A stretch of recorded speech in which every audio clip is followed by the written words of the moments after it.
a narrative by Leonor Carter, research assistant on the Hypnos Project.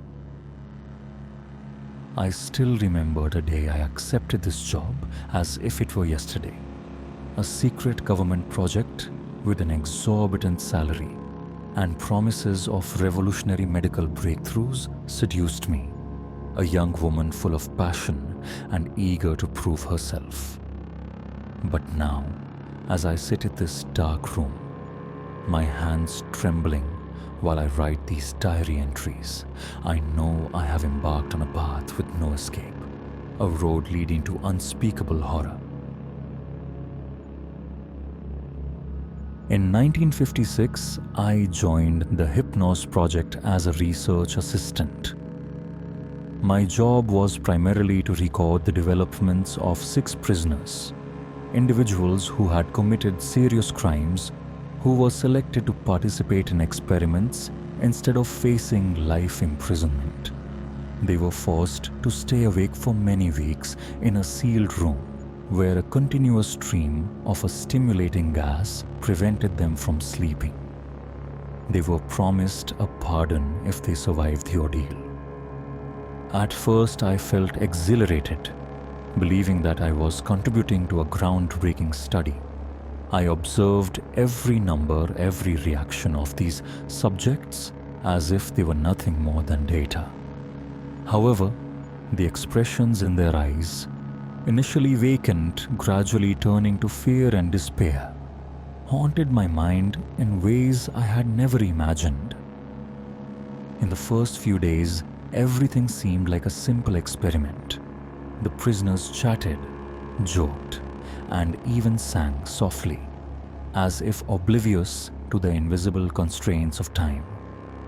But by the 5th day, the atmosphere began to grow stifling and anxious. One of them started uttering nonsensical phrases, his eyes losing their spark and turning into dark hollows like the caverns of a nightmare. Their laughter suddenly transformed into hoarse, terrified giggles. On the 7th day, everything exploded into chaos. 2 prisoners attacked each other in a frenzied rage, blood splattering like dark ink on the laboratory's white walls.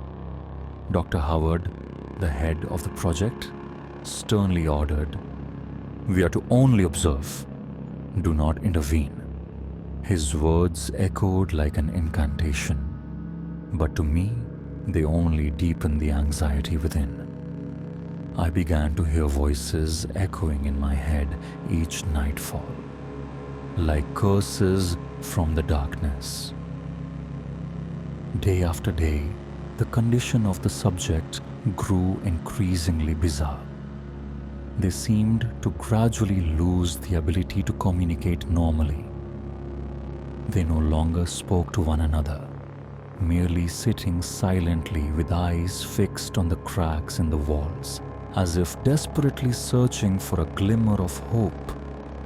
One of them even began biting his nails until his skin became calloused and blood trickled down. One afternoon, when the inspection whistle sounded, my colleagues and I used the loudspeaker to call them into the examination area, but no one responded. When I checked the security cameras, my heart tightened as I saw one of them suddenly scream before falling silent. That image, with tear-stained eyes and sweat-soaked skin, is etched in my memory. I saw not only the loss of sleep, but also the loss of humanity. Something had changed. Looking into their faces, I felt as if they were peering right through me, as if they knew all the secrets I was desperately trying to hide. Fear steadily overwhelmed me. It consumed every thought and made me wonder if we were meddling with forces beyond human comprehension. By the 3rd week, signs of insanity had reached their peak. The surviving prisoners seemed no longer to feel hunger, fatigue, or even fear. They simply sat in the darkness, muttering meaningless phrases as if conveying a message from another world. One of them, a gaunt figure with an expressionless face, began to tear patches of skin from his arm, as if attempting to remove a part of himself imprisoned by the nightmare.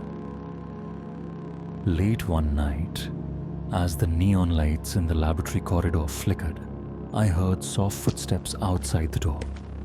I initially thought it was just the wind sneaking through a crack, but then I realized it was a whisper, like the curse of sleep-deprived souls. I began to lose sleep. The haunting images of those horrific events kept me from closing my eyes. The faces of the prisoners, with vacant eyes and blood-stained features, haunted me, depriving me of even a moment's peace. On the 22nd day, as we opened the laboratory door as scheduled, the atmosphere turned dreadfully eerie. In a fleeting moment, a blurred figure appeared, a gaunt, skeletal man who suddenly burst forth. Chaotic screams filled the air, accompanied by the gruesome sound of bones tearing. I stood frozen, my heart pounding wildly, as I witnessed an unbelievable scene. That man with bloodshot eyes lunged forward and sank his teeth into a researcher's neck, tearing through the trachea as if orchestrating a brutal symphony.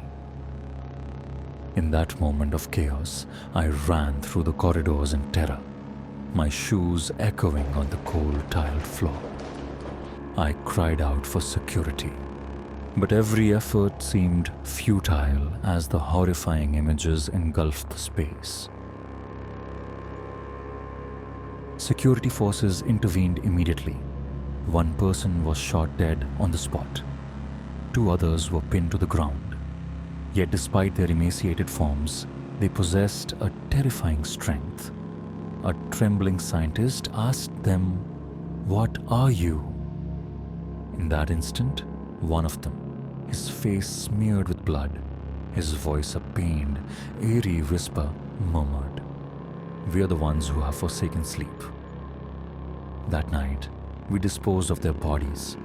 They were no longer human. Their skin was grayish, and the vacant eyes remained unnervingly open. As the flames consumed their remains, I swore I heard a sinister, mocking laugh echo through the air. Subsequently, the Hypnos Project was expunged from government records.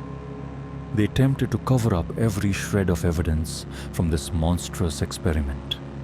But for me, the haunting memories will never fade. Day after day, those gruesome memories cling to me. I see them in the mirror, in the shadows of my room, where dim lights fail to dispel the darkness. I hear whispers every nightfall, a constant reminder that with just one sleep, I too might lose everything, losing the person I once was and becoming one of them. Every night, I lie awake, eyes bloodshot as I stare out the window, where the darkness conceals countless mysteries.